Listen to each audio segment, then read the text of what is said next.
near our school, park, and homes. We believe such a development will have long-term negative effects on the health of our children and local residents.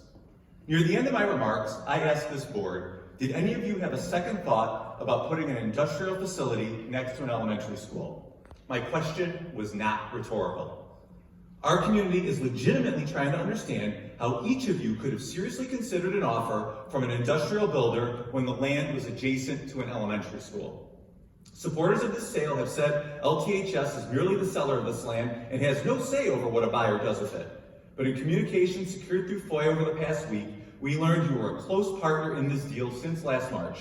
You weren't merely the seller, you helped cultivate and encourage Bridge's plans for our community. You knew industrial development was a prohibited use on this site, yet you forged ahead anyway. There were offer letters, emails, phone calls, and references made to a potential in-person meeting on this very campus with a buyer months before you announced you were even exploring a sale. 8 days before you launched your sale website on November 30th, this district received a proposed industrial site plan in which the Bridge representative described land that directly abuts Pleasantdale Elementary and White Buffalo Park as, quote, the most desirable site left for industrial development.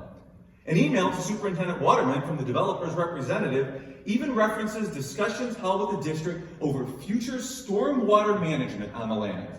If LTHS was just the seller and has no say over zoning on what goes on that property, why did you work so closely with Bridge on plans for prohibited use when you knew the land was going to be sold in a sealed bid process?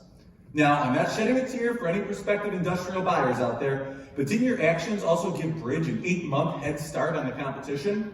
Or did you give similar access to other industrial bidders to defy long-held Willow Springs zoning for this site months before you put the property up for sale? As we grapple with this issue as a community, if there is an email or meeting note out there in which one of you questioned this industrial development was a good idea for the children who attend Pleasantdale Elementary, I beg you to make that public. Because in its absence and through your continued silence, we can only assume the worst. You looked at our community and you looked at the prospect of $55 million from an industrial builder, and you spent every day for 8 months behind closed doors choosing the $55 million. No one is saying you can't sell this land, but take accountability for your actions. Stop courting buyers that will be detrimental to our community. If you want to sell, appraise the property at current zoning, work with our community and local leaders, and look inside your own hearts and question the decisions you have collectively made that have led us to this unfortunate place. Thank you.